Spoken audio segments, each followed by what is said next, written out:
Thank you, Mr. Gohmert. Mr. Jordan. Thank the Chairman. Mr. Whitaker, why did Rod Rosenstein send a memo to Bob Mueller on August 2nd, 2017 concerning the scope of the special counsel investigation? Congressman, thank you for that question, and I know this is of a great interest to you, and I hope we can have a discussion about this today.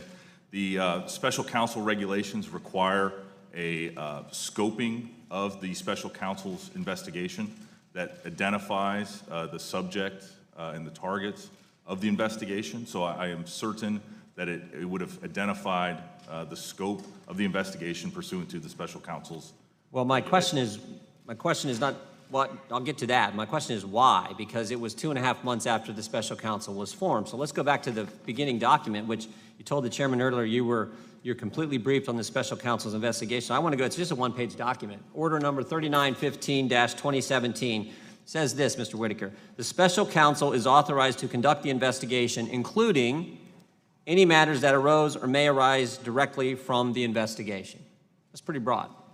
Do you agree? Yeah, and in my experience, it's consistent with other appointments of special counsels. That's fine. I think it's maybe too broad, but it's as broad as you can get. One-page order, go do your investigation, and anything that arises out of it, you can investigate as well. But then 2.5 months later, we get this 3-page memo from Rod Rosenstein, Acting Attorney General, to Robert Mueller, Special Counsel. Title says, Scope of the Investigation, Definition of Authority. This is what confuses me. Because in this memo, that only Mr. Mueller, and my guess is you and Mr. Rosenstein and a few people at the Justice Department have seen, most of it's blacked out. In this memo, it says this: the following allegations were within the scope of the investigation at the time of your appointment and are within the scope of the order. Well, if that's true, why do you have to say it? If you could do it all along, why do you have to put it in a memo? Congressman Jordan, first of all, I was, because of General Sessions' recusal from the special counsel's investigation, I was also recused from that investigation.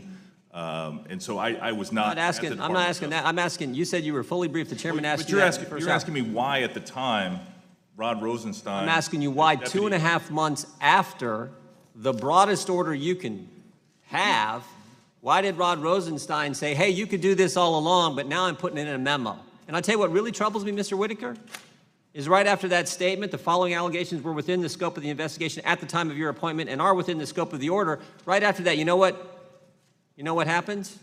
Everything's redacted. Look at this. The whole darn thing.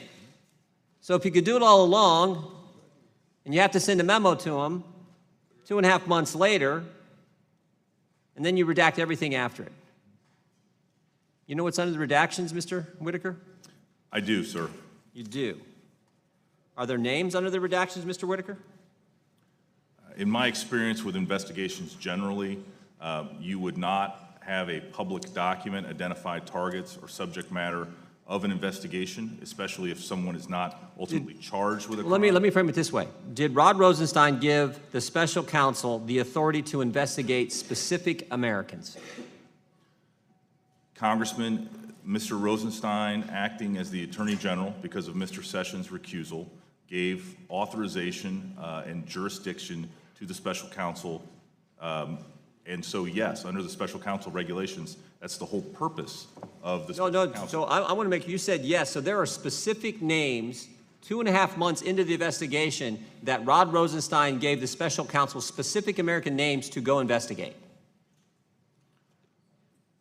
Congressman, as because you know, if that's the case, then it's, well, I hope you, I want to know yes or no. As I hope you know, answer. this is the subject of an ongoing investigation. And I spoke to you generally about investigation. But I'm asking you a specific, or let me ask it this way. Can you give us assurances that there are not specific names under this 70% redacted memo that, that Rod Rosenstein sent to the special counsel?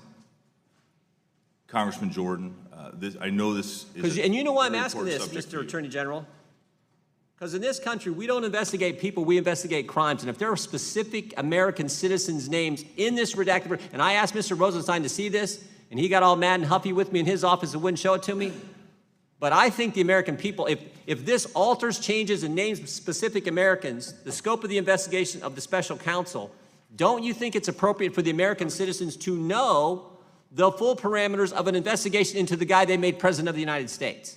Congressman, let me be very specific about this, because you are right. We investigate crimes, not individuals. That's why I'm asking the question. I would like a yes or no answer. Are there names mentioned under this redacted portion of this memo?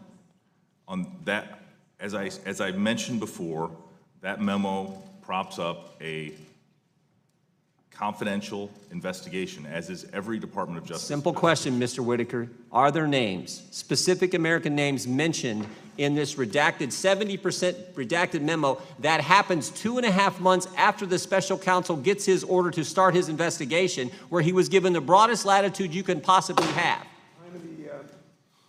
Time of the gentleman has expired. The witness may answer the question.